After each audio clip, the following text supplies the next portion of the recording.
Have you ever noticed how one small change in someone's tone can ruin your entire day?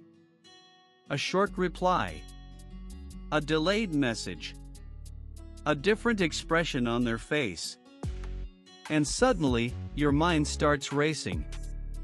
You begin wondering if they are upset with you, if you said something wrong, if they are losing interest, if you are about to be left behind again.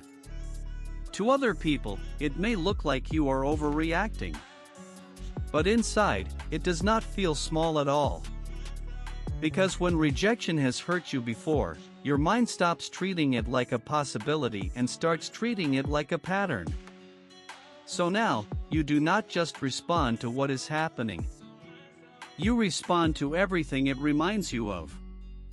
A late text does not feel like a late text. It feels like distance.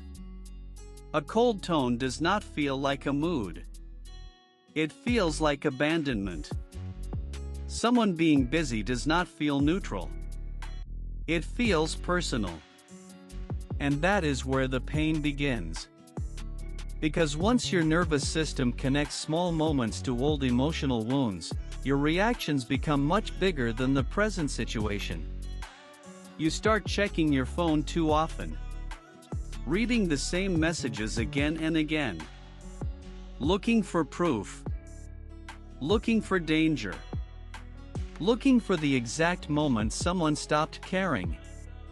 And the worst part is, even when nothing is clearly wrong, your body still reacts like something important is slipping away. Your chest feels tight. Your thoughts speed up. Your mood drops. Your confidence disappears. You want to act normal. But inside, you already feel unwanted. This is why rejection sensitivity is so exhausting.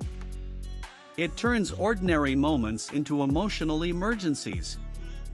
A simple pause becomes a warning sign. Silence becomes a story. Distance becomes proof that you were never enough to keep. And slowly, you begin changing your behavior just to avoid feeling that pain again. You become extra careful, extra pleasing, extra available, extra apologetic. You explain too much. You chase too quickly. You overthink every word. You panic over small shifts that other people barely notice. Not because you are weak. Not because you are dramatic. But because some part of you learned that connection was not always safe. Maybe love once felt inconsistent. Maybe attention disappeared without warning. Maybe affection came with confusion. Maybe being ignored hurt more deeply than anyone ever understood. And now your mind has become protective.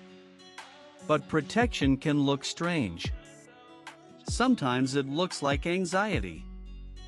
Sometimes it looks like clinginess. Sometimes it looks like shutting down before anyone gets close enough to hurt you. Sometimes it even looks like anger.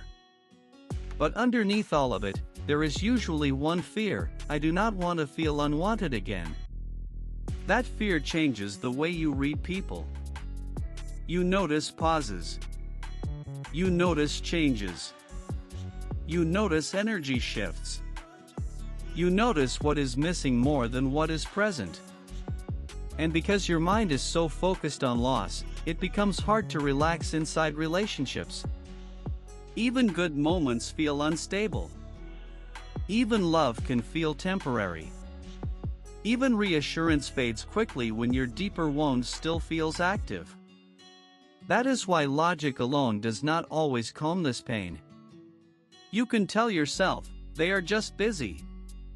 You are thinking too much. Relax. But when the wound is emotional, information is not enough. The body still remembers what the mind is trying to outgrow. And healing starts when you finally stop shaming yourself for reacting deeply and begin asking a better question: what old pain is this moment touching? That question matters. Because maybe this is not only about the message.